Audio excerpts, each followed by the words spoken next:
everyone, and welcome back. Today we're going to be playing one of the best decks, hands down, being blue-black mid-range. This thing pops off, wins challenges all the time when it comes to MTGO and puts up a lot of results with a VV-heavy format where VV is kind of classified as the best deck.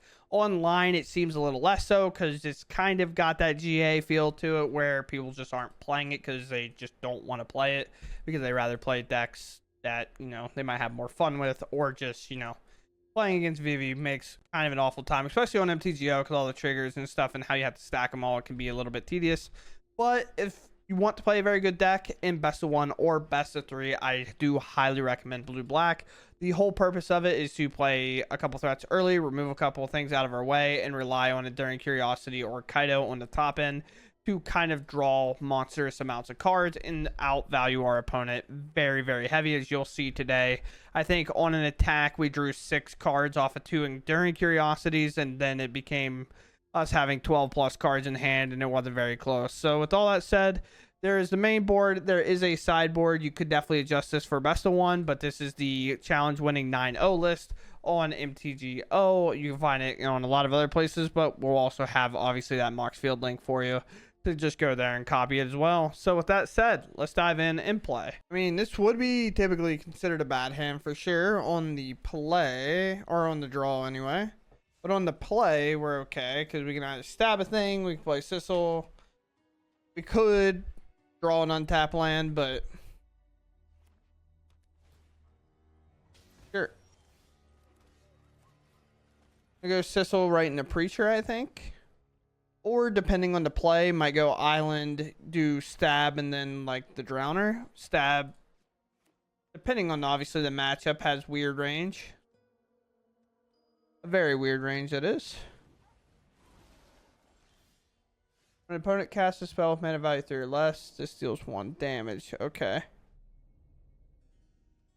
Yeah, I definitely think we're in Stab territory. Let's see if they trade, though.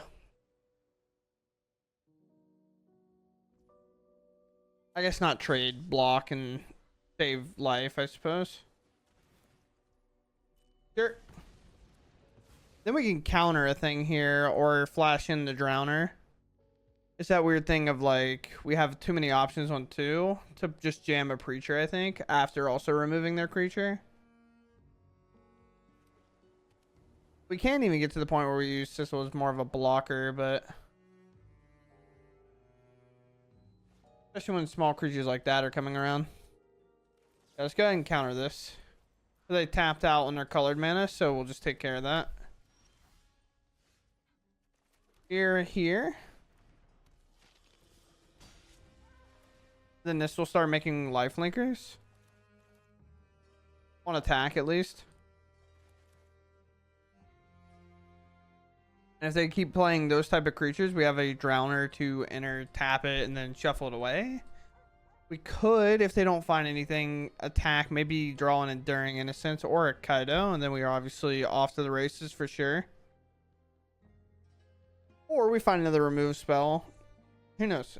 The options are pretty wide. Or that happens. In turn. We'll flip next turn for sure.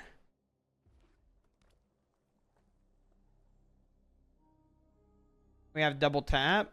We also have a pretty good like threat basis to enter on their end step, which is pretty crazy. Against this matchup, going low in life for free when they've done 1 to us. I'm going to flash one of these in.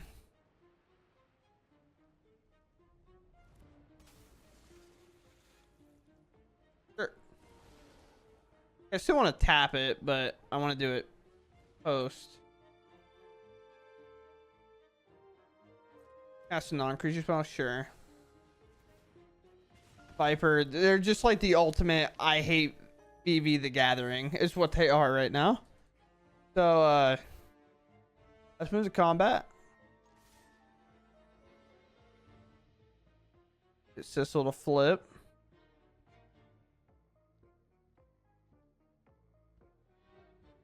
Just each player when a opponent casts a spell. Man, being willing to let me, during curiosity, draw this many cards seems nuts to me, but sure. Maybe they have a contingency plan for this.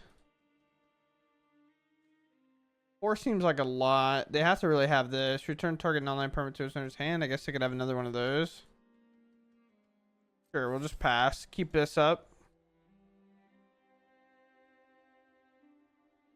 Get our Restless Reef ready to go, I suppose. What a weird match to play for a game 1. Sure.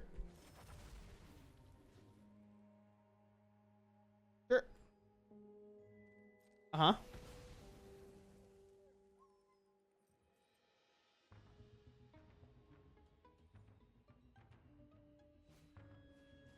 Okay. Sure. Yeah. Maybe you could have played this, but they would have just shot it with the Hellkite, so it's not like it was a guaranteed way to get out of that, right?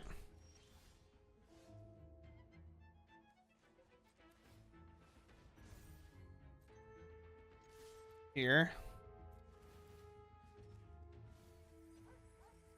Honestly, those lands, not even the worst thing in the world, right?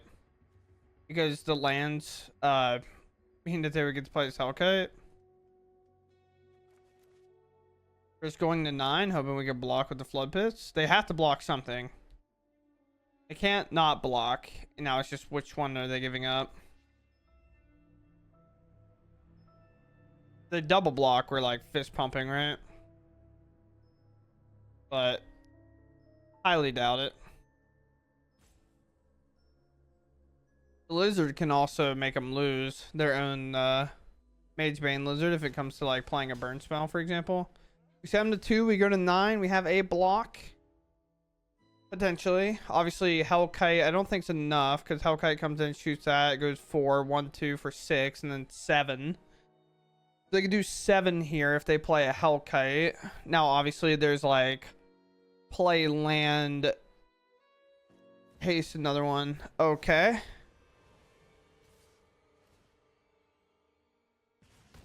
That's just enough. If a source, you would deal an amount of non-combat damage less than Ogier's power to an opponent. That source deals is double. Non-combat damage. Leave.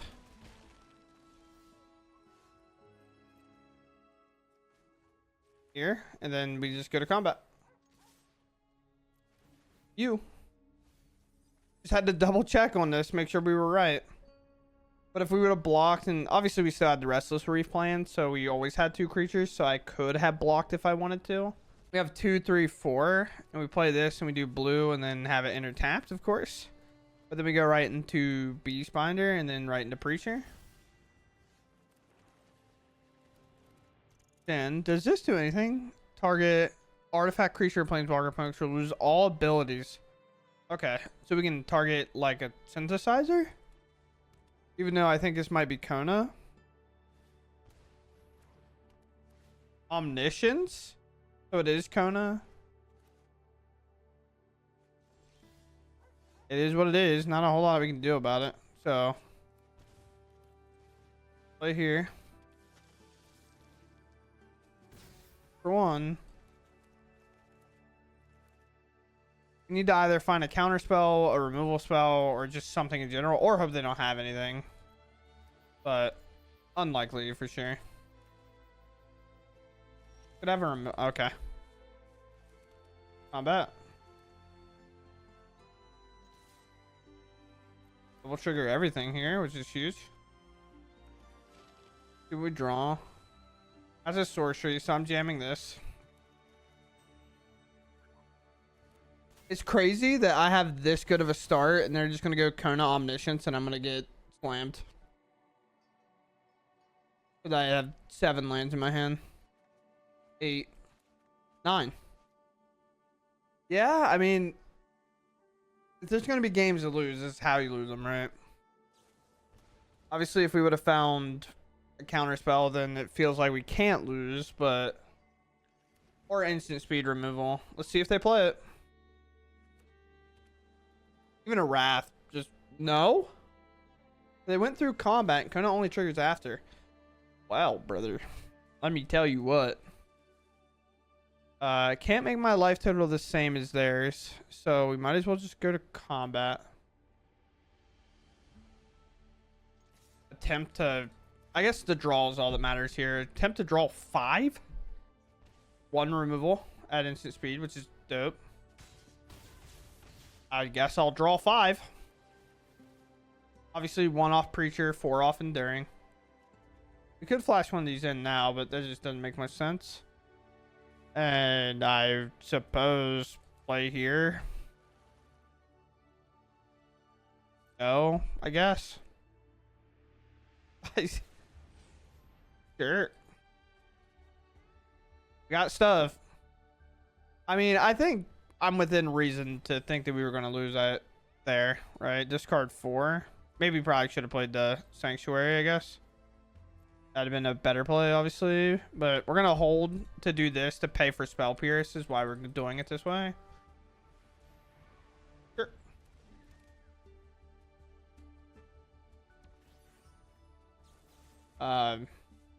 Pay 3 life just because I can.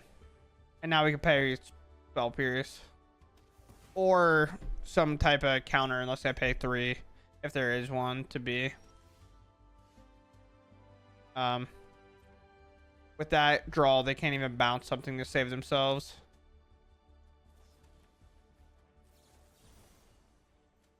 Counter here. Blue-black doing blue-black things. We got too much value, and they just couldn't stop us. So, going first here with Thistle, removal, and a good 3 and a good 4 drop. Yeah, I mean, seems like a pretty easy layup of a hand to keep. Like, some hands are just like, yeah, keep that, obviously. Like, 1 land draw is really good. We're in. And even Preacher is even good here because it looks like blue I control, and Preacher's a really solid card to just jam. But we always want to do it on their end step while we can. So, we're probably going to hold this Tiebinder instead. And just let this Sissel do work. And if they remove it, I play a Preacher after. Can't counter that because that's an actual spell. Actually, do I mind having that on top? I actually don't mind having that on top as a draw. The thing is, I get to play it and then go Tidebinder, and then I can go Enduring Curiosity maybe. Are you artifacts? No. Okay. Combat. Ooh, make a 1/1. Obviously, we'd love a counter spell. I will play this, though. I don't even think the worst case, right, is my opponent wipes the board. I play Tidebinder, play Curiosity, start drawing. Obviously, we could counter this, but there's 0 chance I'm ever doing that right now. Especially whenever they could easily, after I counter that, Wrath Disguise. Or Day of Judgment, whatever. One of the 4 mana board wipes. Split Up is also a card they can play here. Even though it's like Split Up is so hard to play against blue-black, in my opinion, that I just find it so tough. I think I'm gonna try to remove this. Seems like a good play whenever I have enough value kind of going in here. Combat. Here. Is there a flanker? There is a flanker here. Sure. Do you think I'm going to get my value and draw a ton while I can?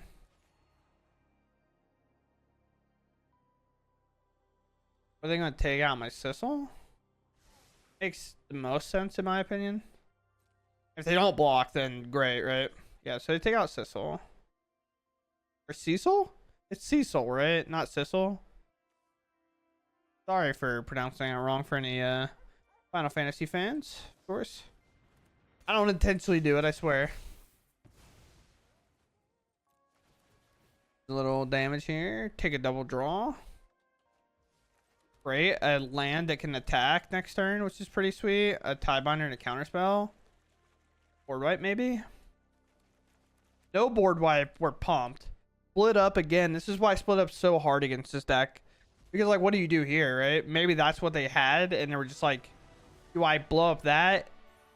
The creatures that are tapped, and then they keep an Enduring Curiosity, and they have a land that can attack me, and they're untapping with 5 mana, and then, or do you blow this side up, and then Curiosity's still here, and then these two still draw 2 and are triggering, and things like that. Either way, no board wipe. They scryed 4, didn't find it, so on the play, they didn't find what they wanted. Things are looking up in comparison to what they had been. This is what I was talking about. I think it was yesterday or maybe the day before, where I was like, man, I will take just being on the play and draw 50% of my game sessions. But right now, it just feels like I'm either on the play like 7 games in a row or on the draw 7 times in a row. It's like really weird. I don't know. I just pass. I don't even really care about removing this, I don't think. Yeah, I'll just pass. Flash this in. Maybe it could have played this, but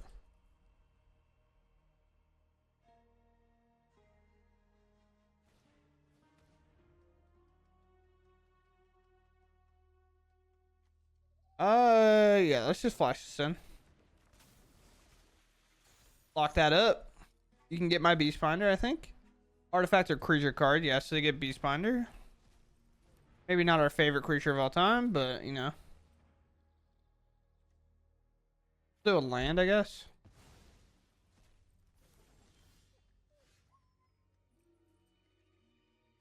Let's not reveal anything here. Let's just do this. And it also gets rid of that card on the back end, which is great for us, obviously. And now we're a land into an Enduring Curiosity at any point away.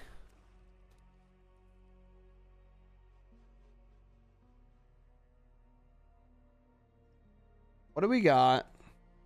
Banish Talent, maybe? No? Combat.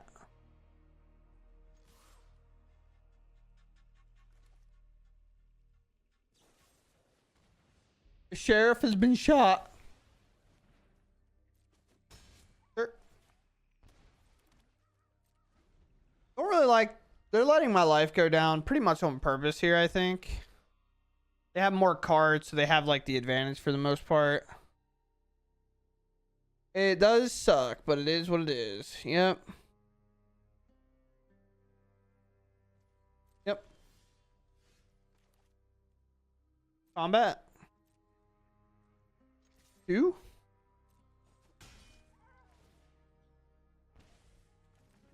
Would love a Kaito. Would love a Enduring. Pretty much anything that can draw some cards reasonably. That makes sense. Barreling that into one card that I've been holding basically screams that my one card in hand is a removal spell, right? But we'll see.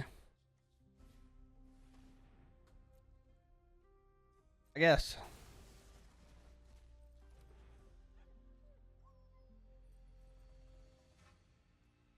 Sure. Last creature? I just hold this. Because if they go for, like, this again, Unstoppable Slashes, sure.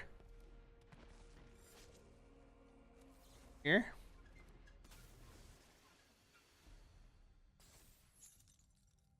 My turn. Combat. 2.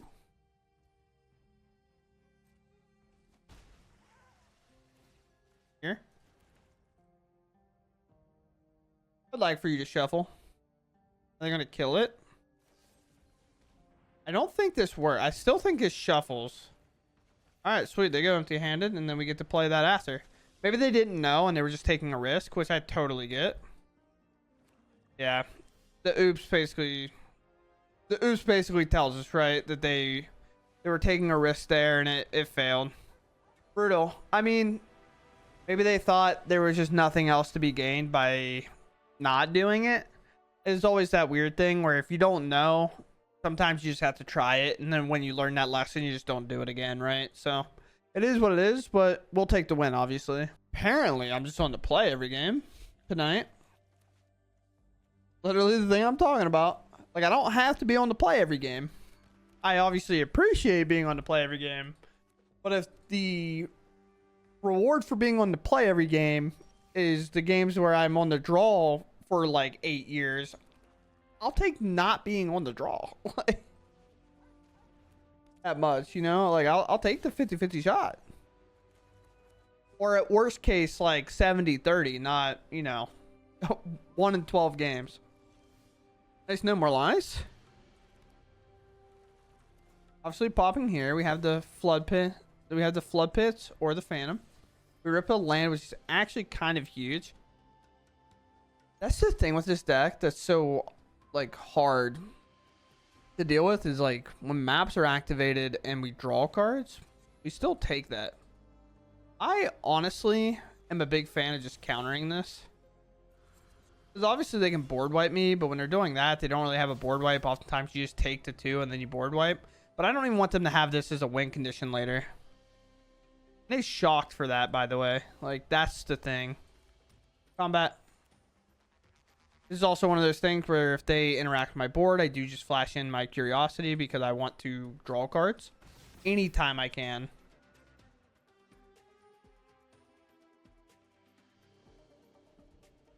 Sure. Are we wiping the board here? Visa. Okay. So what we can do is curiosity. We have the same amount of cards in hand, so that's fine. They'll just gain life here. That's it. And make creatures. That's fine. So I think it's play curiosity. Maybe it's actually the flood pits there. Interesting. Oh, I could make out a 2/2 with this, and then it can't even block. And then I can stab something. Maybe that's how that works out. Yeah, let's play this. Let's do black here. Pay 2 life. Go to combat. Let's attack. Obviously, let's just make that a 2/2. This can't be blocked by this. And if there's a double block on my curiosity, I just stab something.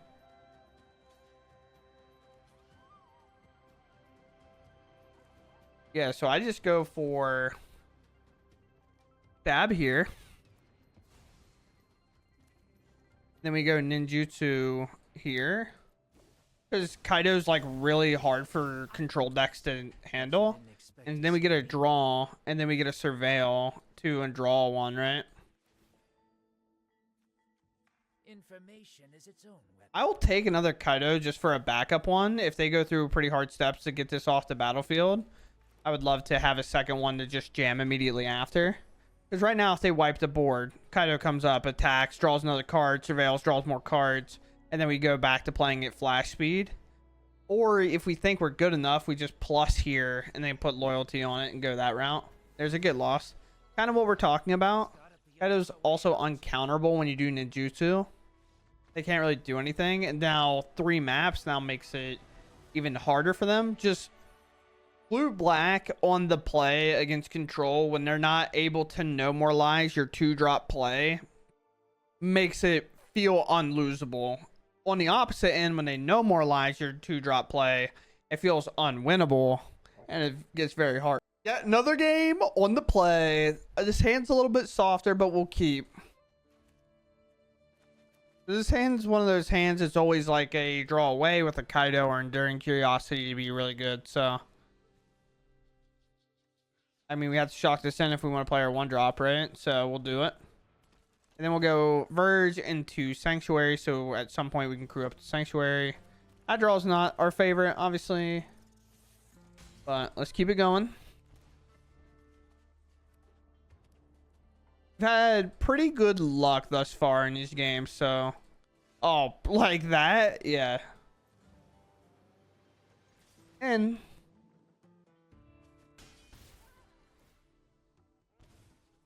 could be 4 color, but I don't think green's the color they play. Yeah, because it's what? Jeskai splashing black, I believe? Yeah. Sure. Hopefully this gives me more information on what they're actually playing. Oh, okay.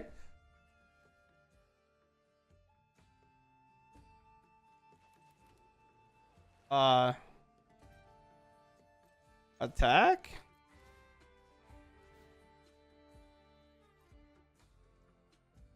Here. They block, and then we just run Curiosity, I guess. The problem is if they just untap Reanimate, like, we lose. Yeah. Well, we definitely lose.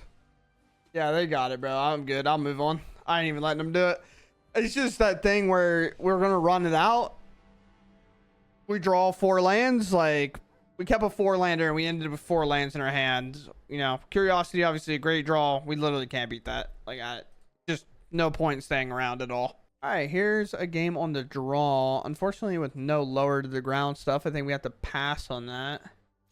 Let's spin here and keep the long goodbye and Curiosity, because we all know how good Curiosity can be. This might literally go right into what I talked about in the game before, where I said if we're on the play and we can sneak under and no more lines, then we're pretty pumped, but looks like we're going to anyway. Here. We don't really have to budge because we have a blue mana and a black mana. Strategic Betrayal does not seem that great here. Let's play here. Attack. Sure.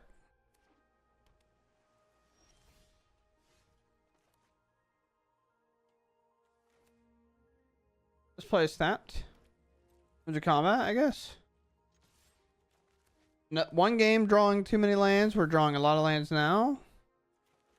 Obviously, we need to find literally anything to get from here to there. Did Covert play blue-white control or something? Like, that's typically the only time blue-white's everywhere. If Covert's like, oh, I'm back on blue-white control. Here's your one standard video that I love actually playing. Like, I've played against blue-white 3 times now, and I typically never play against it. Yeah, I'm good on that.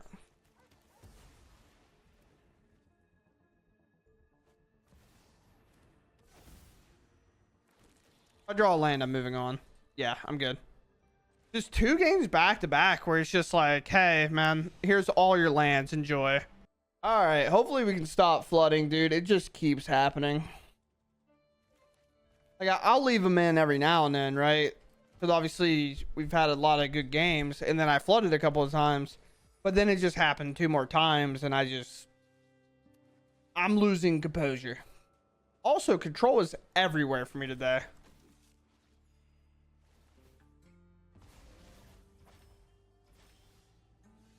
Oh. Okay.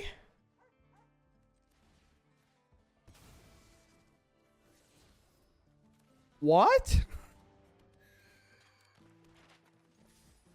What was that? I don't think I've ever seen anybody do that. I mean, I guess if you just have no 1-drop. It just seemed...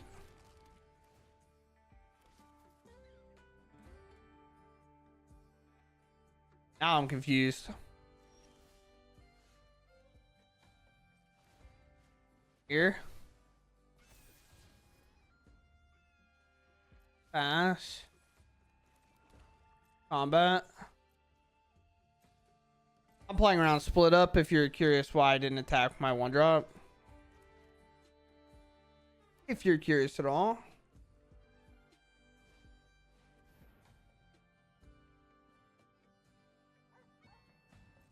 Sure.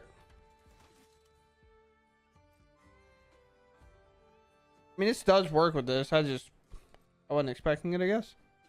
Maybe I should have attacked with the 1-drop, but that actually works out pretty well for us. Especially, this works out really, really well, especially if we draw the land. That means we just get a draw 3 here. Hello? I put him in the graveyard. Put him in the graveyard. Leave me alone.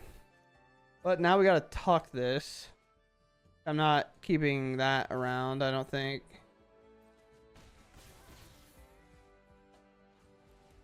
I don't think keeping that makes a lot of sense. And I'll just hold this stab. I can do it at instant speed. After flooding so much, it's only bound to happen that we get put in this kind of blender, which sucks, but it just is what it is.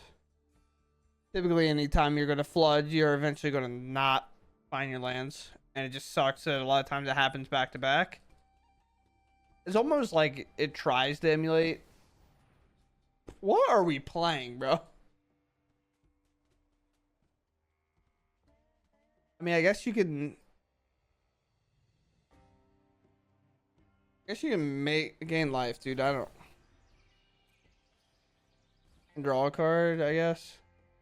Drawing the card I was not a fan of, but can't really do anything about it. Deal, I guess. I'm just so confused on what my opponent's playing. Like when you see the Helena, right? It's just like that's life gain. They even played it on turn 1 just to gain 1, which is just weird to me. I don't know. Sure. I guess, man.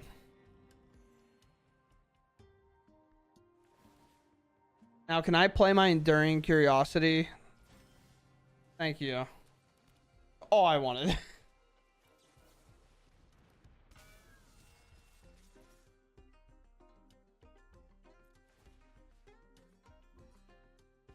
Do here. Now I take my draw 3. And then we can slowly try to figure out how to win the game this way. Now that I actually am able to like make things happen in this game. And this doesn't have an ability anymore, so things like giving everything flying can't happen because of the beast binder. And it's only going to hopefully for us get worse for them when we play maybe a second one. There's more tokens, sure. So this can always hit. Maybe if I find a stab or something. So this tells me that they have another one of these in hand, but I'll take the block. If their turns to tap out to play another Biza, then okay. You know what I mean? Let's go for another like maximum draw here, maybe. Let's go like flood into here. Let's go bitter into, I guess, discard a card. And now that I've talked about all these lands, I'm going to do this, but discard a land. Then I could do this to trade off this, or I can make this a 2/2, I guess. Then if they want to block, they can. They can stop me from drawing 2 cards, but then they lose both creatures, and I'm okay with that, I think. Or if they want to double block Curiosity, then great, right? And this is stunned for a turn. And then I draw 3 cards still. Like, I'll still take a draw 3 here. And something with, like, maybe an egg. Or draw 4. Or no, it's draw 3. It just went back. Yeah, why did I think it was a draw 4?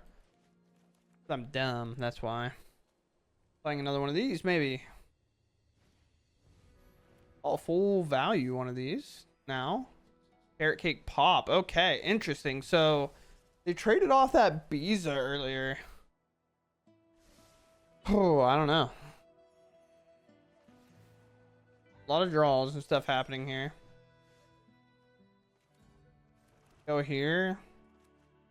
It's so hard not to leave up double counterspell.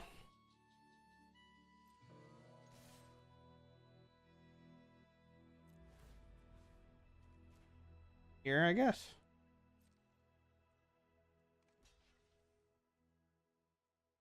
Yeah, I can't block there. I can't. I'm gonna draw a million cards. I think that's a pretty good play. I'm drawing 6, dude.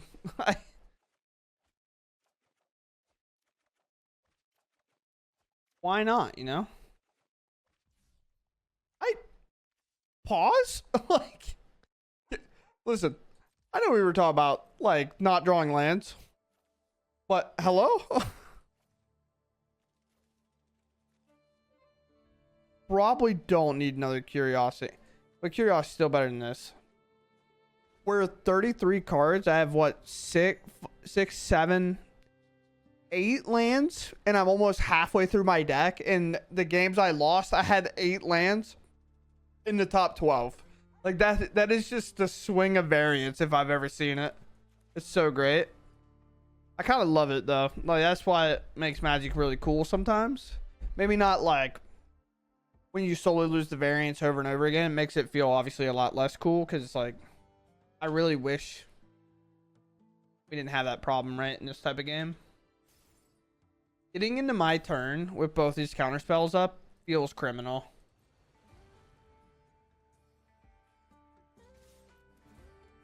Here.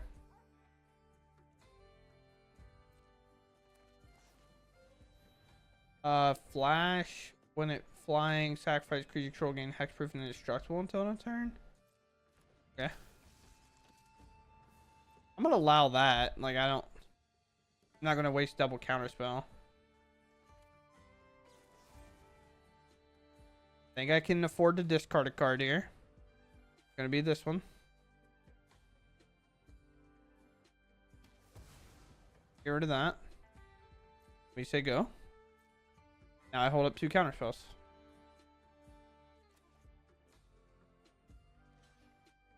Come on. Here.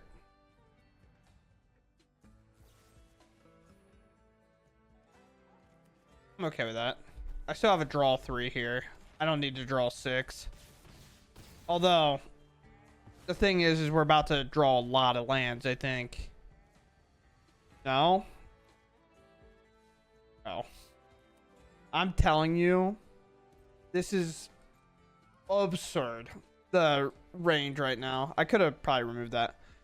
We are 31 cards deep, and I've only seen 4, 7, 8, 9, 10. I've seen 10 lands.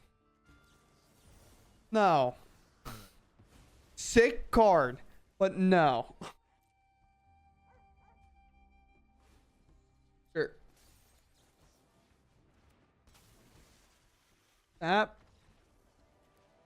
That is insane. All right, so here we are playing the blue-black mid-range deck that 9-0 to challenge, but let's be honest, blue-black has been doing very well for a very long time, and you don't really need a lot of things to say about it to know that it's doing very, very well. I will say the biggest addition to the deck, or the oddball card to the deck, is the Beast Binder. This is one of those cards, in my opinion, that feel very awkward and weird. But whenever you play it, it makes a ton of sense. And the fact that it shuts off Cauldrons. It can shut off VVs. This makes Tifa Lockhart not have landfall. It makes other creatures like that have trample or ETBs like life gain and stuff.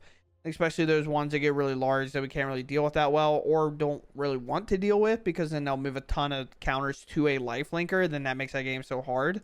This card can shut that off, and then we can remove it or something like that. So this card is actually kind of a sleeper card.